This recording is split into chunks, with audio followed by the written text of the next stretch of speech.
afternoon. Hope you guys are having a great day. It is another cold spring day here in East Tennessee. It's like 52 and it's been raining. Sun's not been out. It's been real overcast, so it feels cold. And I actually had to build a fire in the house today. I didn't have to, but I was sitting inside freezing, and my husband, he's already put the wood rack up and taken the wood back to the woodshed. He was determined that winter was over, but I broke down how to build a fire, but maybe it won't last very long. But I think it's, and the crazy thing is I think Thursday it's supposed to be in the mid-80s, so it's a roller coaster ride. But I'm down here at my greenhouse because I wanted to share with you guys how I heated my greenhouse over the winter and give you a bunch of information about it, the costs and how efficient it was, and let you guys know how that worked out. So I'm gonna go in here and I'm gonna go over that with you all. All right, let's go. All right, so the first thing I'd like to do is give you a little bit of information about my greenhouse. Just because you may have a different type of material for your greenhouse. Your greenhouse might be pointing a different direction. So my greenhouse is an adjoined greenhouse. It is adjoined next to my basement. So this wall right here is the exterior wall to my basement on the underside, on the other side, and that is how you access it. So it is a very warm area in here. That my basement is not heated or cooled, but it doesn't really need to be. My basement consistently stays, since it's mostly underground, anywhere at the coldest part of the year, close to 60, and then all the way through 75 degrees. So about a 15 degree difference all year round. So this wall stays pretty warm, and the greenhouse is tucked underneath here on this side, which also has many benefits because there are a lot of plants that don't like the direct sunlight. So I use this side for partial shade and shade plants, which works out great. And this wall over here is a north-facing wall. That's where a lot of the cold winds and things like that come from. So that's blocked off, which keeps this greenhouse warmer in general than one that would be sitting out in the yard. Because we thought about building one at one point in time a few years back out in the yard, and I'm glad we didn't, because this really keeps it very efficient in my opinion. It's facing the south side, a little bit of southeast. Sun comes up right here. As soon as the sun comes up in the morning, this greenhouse instantly warms up. Instantly. Even on a day like this, if there's no sun, that we have just overcast, it keeps the greenhouse warm. So we're about hitting 70 in here, and it's 52 outside. So that's a big difference. So that has a lot of advantage as far as me having to run electricity or some type of heating out here. Now, we used, and I researched a lot of different things. I wanted to heat this greenhouse the most cost-efficient way that I could. So we built this greenhouse last summer, and I really wanted to utilize it all year round. I grow a lot of different variety of things in here, succulents. I do seed starting for my gardening, homesteading type things, and I also have tropicals, which my tropicals are what has to stay the warmest in the entire greenhouse. And they're anywhere, they really don't like to go below 60 degrees. Now, there have been a couple nights where I forgot to get my stove on in time, and it was 55 in here, which is totally fine, but I wouldn't want to do it consistently. And they did great all winter long. I try to keep my greenhouse 60 and above, which was not a problem. So I'll begin to get into talking about what I use to heat this greenhouse. So after we built it, I had a little bit of time to think about the options of heating the greenhouse. And a few things that came to mind after doing some research was propane.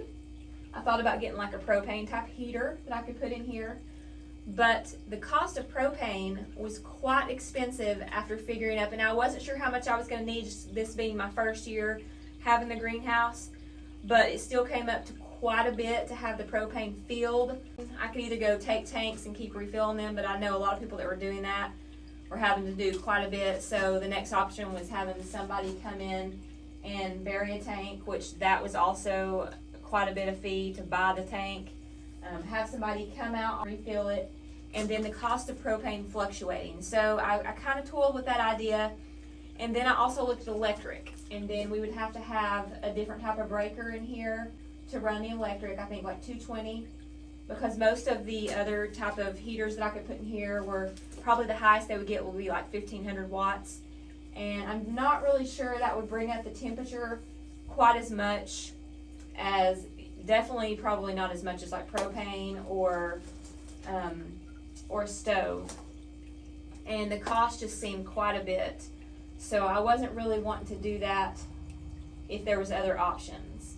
So I got into looking at another option was a pellet stove and versus like a wood stove. Now we run a wood stove in our house, and I know that that would be something that would be pretty hard to control down here, because the wood stove, you know, depending on how cold it is, you may be filling that thing up every couple hours. Well, I don't want to have to get out of bed and come down here and run this thing and fill up wood every couple hours. Plus the stove gets really hot around it, and I think there would just be a lot of disadvantages to try to run a wood stove. There's also other types of methods like solar. Upfront cost would be astronomical, I do believe, and a lot of things that I don't understand how to do.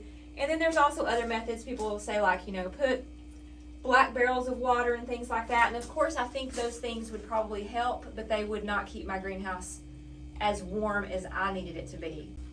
And then the other option that I started looking and reading about was a pellet stove. So we have like a local place in our county that sells pellet stoves. And so I went over there and talked to the person, and somebody had one in their home, and of one that they recommended is actually one of the smallest ones that they sell over there, because this space, and another thing, this space in here is, you're looking at about 300 to 350 square feet of space that I'm heating. I think we're right at about 15 this way, and then maybe 25, 26 feet this way. Could be a few more. So that is the space that I'm heating. Also, a lot of it has to do with your insulated, like the glass that you're using. Now we're using Lexan. It was one of the thicker Lexans. I think it was 1/4 of an inch. And I did spend a little more on the Lexan, and I'm glad that I did, because I think it allows it to be a little bit more energy efficient. You can get the thinner stuff, but I chose to get the thicker stuff, and I figured that it would probably last longer as well. There are lots of different materials that you can use for greenhouse. People use plastic. They use the corrugated stuff. There's, you know, different costs. It just kind of depends on what your budget is and the look you're wanting. I know I didn't want plastic, and I know I wanted something that I could see through, because I kind of use this place as I use it. It's very functional for what I use it for, but it's also very aesthetically beautiful, and I love it because I like to come down here and just see out and feel like I'm outside. And I will say, all winter this place has been a blessing. I've been down here every day, and it's felt like spring and summer on the coldest days. It can be snowing outside, and it can be nice and warm and toasty in here and just feel like summer. And when the sun's shining on those cold days, it's incredible. It's been really awesome down here. All right, I'm gonna get to the part about the stove. I'm gonna give you guys some information on the stove and what kind of pellets I've used in it, kind of how my stove works, and the cost of the pellets, how many I've used, and kind of what our temperatures have been like over the winter time. Now, it's important to know that I'm in zone 7A. So your zone may be different than mine, and it's very easy to look up. Just type it in Google, your zip code, it'll tell you what your zone is. I would say probably in November is when I really started using my stove, and that was not consistent. The only times I ever really used my stove, even throughout the entire season, was at night. I would say there was probably only really 7 days, maybe a week's worth of days, that I used this stove during the day. It was the coldest days of the year that we had absolutely no sun, and those were the times that I had to use it. And maybe I wouldn't have really had to, but I did, just because I could, and I had the pellets, and I had, you know, lots of other, I had seeds going and things like that. But if the sun was out, and it didn't matter if it was in the teens outside, it would be like summer in here. Another thing I control my greenhouse with as far as daytime heating, and this is very important, is ventilation. I have a window here that I can open up and one on my door, and I purchased a very nice vent fan. And this vent fan, it's a good size for the square footage that I have in here, and it is controlled with a thermostat up on the wall over there. So basically I keep my thermostat at about 82.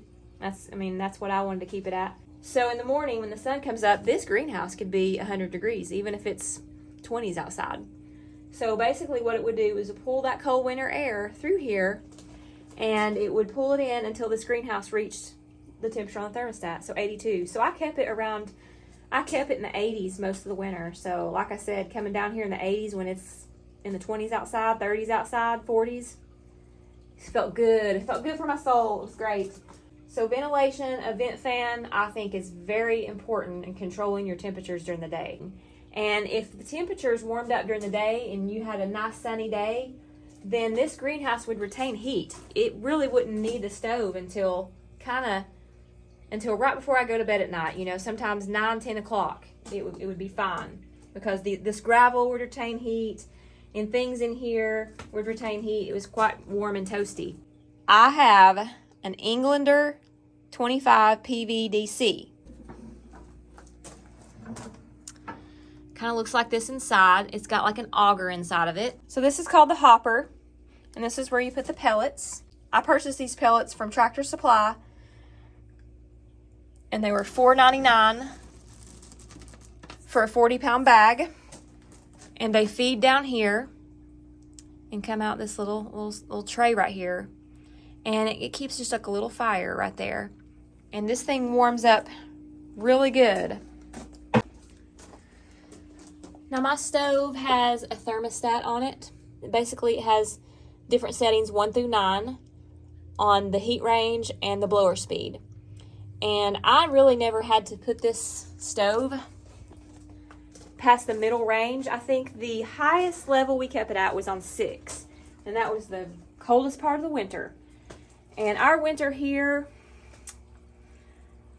we had a lot of nights that were 20s and 30s. We had several nights that were teens and then 20s, and a lot of nights in the 30s. And that stove kept this greenhouse in here at 60 degrees. That's my greenhouse. Like I said, I'm on the basement wall. I'm tucked underneath here. I'm facing the south side. We bought 1 pallet of pellets for this stove, which was 50 40-pound bags. We basically went through 1 pallet the whole winter. We did end up buying a few pellets from Rural King because they had them on sale for like $3.99, and I wanted to use a couple of the bags to see how they did compared to Tractor Supply's. And I will say that they did better. They were cheaper, and they burned a little bit hotter, and there wasn't as much ash too. So next year we're definitely going to go with those. The Tractor Supply pallet was like $2.50, and if we'd have bought them at Rural King, it'd been about $200. So let's say I could heat this greenhouse for $200 to $250 for a whole winter, which in my opinion is amazing. Just had to fill it up every day or 2 days. Now, depending on how cold it got, on the coldest nights of the year, we would probably have to fill up this stove one bag a night, and that would get us, you know, if I turn the greenhouse on at like 6 o'clock in the evening, it went all night long on a very cold night, and then I didn't get down here till maybe 10, 11 o'clock in the morning. We'd still have pellets left, but we would probably put another bag in there and for the next night. So that was not every night. If it was the upper 30s or above, this greenhouse did not need the pellets to stay at a good temperature. Like I said, 55 and 60 degrees in here. We started using the pellet stove in November. We'd have several nights in November we had to use it. December, kind of off and on. We had a warm spell in December, didn't use it for like a week. And then as soon as January and February hit, probably used it every night. That was probably when we had a couple days here and there that we had to use it during the day. And by the time March hit, it got to where we were not using it every night. There were some nights we didn't have to use it. And as soon as April hit, I haven't used that stove maybe 1 time this month. So it has done great. I'm very pleased with it. It's easy to operate. I found one little thing about it that we have to do, and it's got an on and off switch, and we'd hit the button on and sometimes it wouldn't come on. We found that if we put pellets in the front part in the little tray, that it would light up and we wouldn't have any failures. And with this stove, it's kind of like hit the button, go back to the house, don't have to worry about it. But with the wood stove, you would have to be filling it up. Not this one. You can just hit the button, turn it on, self-ignites. It's pretty easy. Now, if you were out of town, you might have to have somebody come turn it on and off, because you definitely don't want to leave it on during the day. There would be no point. That's just wasting pellets. But for the cost of this one and the ease of use, it's perfect for this area. And I got to grow stuff all winter long. And another thing that I have found useful in this greenhouse, and this is just something I purchased off Amazon, it's called a little Goby. And it's got a sensor on it that pairs with an app on my phone. So I always know the temperature and the humidity down here. It also keeps track of it all throughout the year. Like you can look at it like on a yearly thing, a monthly, a weekly, a daily, and you can get alerts if the temperature's low or it's exceeded a certain temperature, and you can put those parameters in. So this has been very, very useful. I could be in the house and I can set this greenhouse for like 55 for this thing to go off. And I know when it's reached that, I'll come down here and turn my stove on. So this thing has been a lifesaver. I love it. And it has helped me not have to come down here and check the greenhouse 1,000 times. So definitely a thumbs up. If you guys have any questions at all about anything I've talked about in here, or have any suggestions, or want to know anything else about my stove or how I do things or how we built this, just feel free to post it in the comments and I will definitely try to get back with you. I hope you guys have a wonderful and blessed day, and I will see you soon.